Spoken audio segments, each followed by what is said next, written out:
নমস্কার সবাইকে, সবাই কেমন আছেন? আমি তৃষ্ণা আপনাদের জন্য নিয়ে আসছি নতুন একটা ভিডিও। তো আজকে আমি জানি এর আগে দেখিয়েছি কিনা, তো ইলিশ মাছের মাথা দিয়ে কচুলতি রান্না করব। মাছটাকে ভাজার জন্য প্রথমে লবণ দিয়ে দিলাম, এখন আমি হলুদ দিয়ে দেব। আমি হলুদ দিয়ে দিলাম। আর লতিটা রান্না করার জন্য কড়াইতে আমি তেল গরম করতে বসিয়ে দিয়েছি। দেখুন, মাছটাকে হলুদ লবণে মেখে নিয়েছি। এখন আমি কড়াইতে মাছের মাথাগুলো দিয়ে দেব। মাছের মাথাটা খুব সুন্দর করে ভেজে নেব।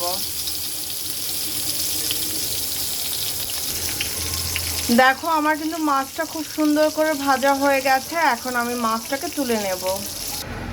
মাছ ভাজা তেলের মধ্যে দিয়ে দেব রসুন কুচি। রসুনটা খুব সুন্দর করে হালকা একটু লাল লাল করে ভেজে নেব। রসুনটা যখন সুন্দর মতো হালকা ফ্রাই হয়ে যাবে, আমার কাছে করে রাখা আছে ফ্রোজেন করা পেঁয়াজ কুচি আর কাঁচামরিচ।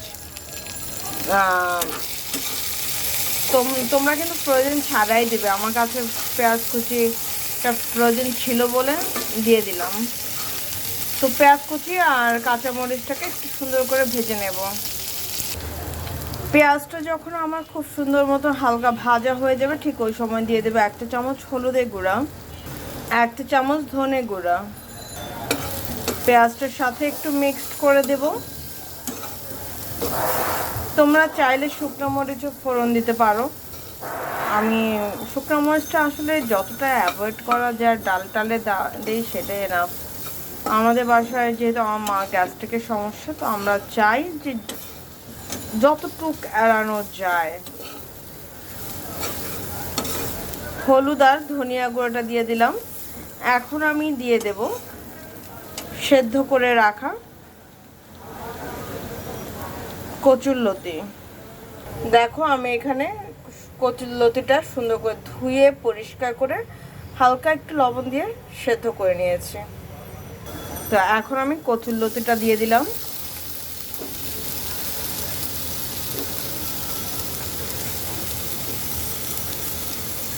কচুরলতিটা দেওয়ার পর একটু আগে মিক্সড করে দেব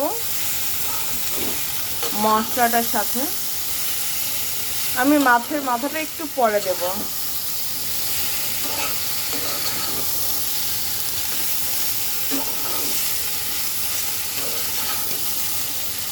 আগে এটাকে সুন্দর করে একটু ভাজা ভাজা করে নেই। তো এখন এর মধ্যে দিয়ে দেবো হচ্ছে মেন ইম্পর্টেন্ট যেটা, লবণ।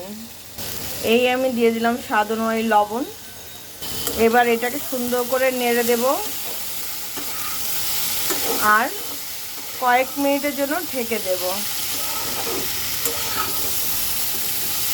এটার মধ্যে কিন্তু কোনো প্রকার জল ব্যবহার করব না।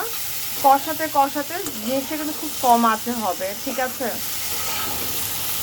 তোমাদের একটা রিকোয়েস্ট করি, যদি আমার ভিডিওটি ভালো লেগে থাকে তাহলে প্লিজ সাবস্ক্রাইব করো আর পুরো ভিডিওটা দেখো। তোমাদের ফ্রেন্ড সার্কেল, আত্মীয় স্বজনের মধ্যে কিন্তু শেয়ার করতে ভুলো না। Please subscribe my channel, it's my humble request তোমাদের কাছে।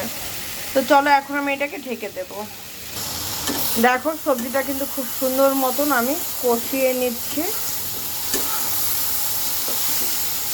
এখন আমি এর মধ্যে দিয়ে দেব হচ্ছে মাছটাকে, ভেজে রাখা মাছটা এখন আমি দিয়ে দেব।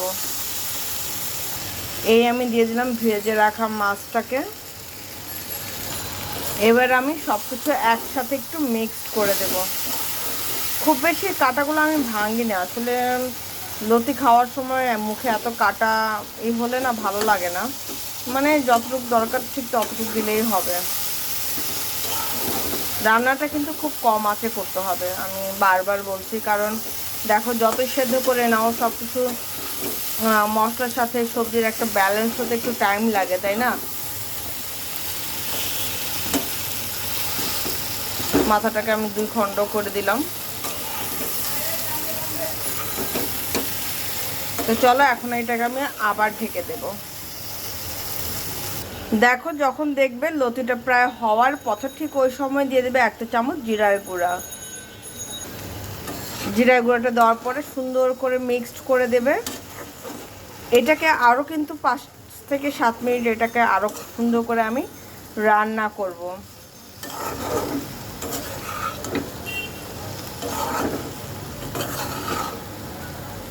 তো দেখো এটা কিন্তু প্রায় হয়ে গেছে, এখনও এটাকে আমি আরও 5 থেকে 6 মিনিট রান্না করব ঢেকে।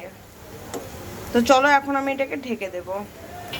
দেখো আমার কচুর লতিটা কিন্তু হয়ে গেছে। যখন হয়ে যাবে তখন কিন্তু বুঝবে কি করে, দেখো আমার কিন্তু এখন কড়াইতে কোনো কিছু লেগে নেই, আর এটা খুব সুন্দর মতো একটা পাক চলে আসছে। যখন পাক চলে আসবে তখনই বুঝতে পারবে যে জিনিসটা হয়ে গেছে। যাই হোক, এখন এটাকে নামানোর পর তোমাদের সাথে ফাইনাল লুকটা শেয়ার করছি।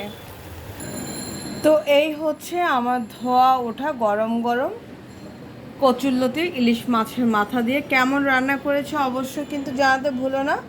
তো সবাই ভালো থেকো, সুস্থ থেকো, আমার জন্য আশীর্বাদ করো আমি যেন ভালো থেকে সুস্থ থেকে তোমাদের নিত্য নতুন ভিডিও দিতে পারি। আর প্লিজ ভিডিওটা পুরোটা দেখো, আর দেখার পরে প্লিজ অবশ্যই কিন্তু একটা লাইক দিতে ভুলো না, আর তোমাদের ফ্রেন্ড সার্কেল সবার সাথে শেয়ার করে দিও। আজকের জন্য এই পর্যন্ত, টাটা।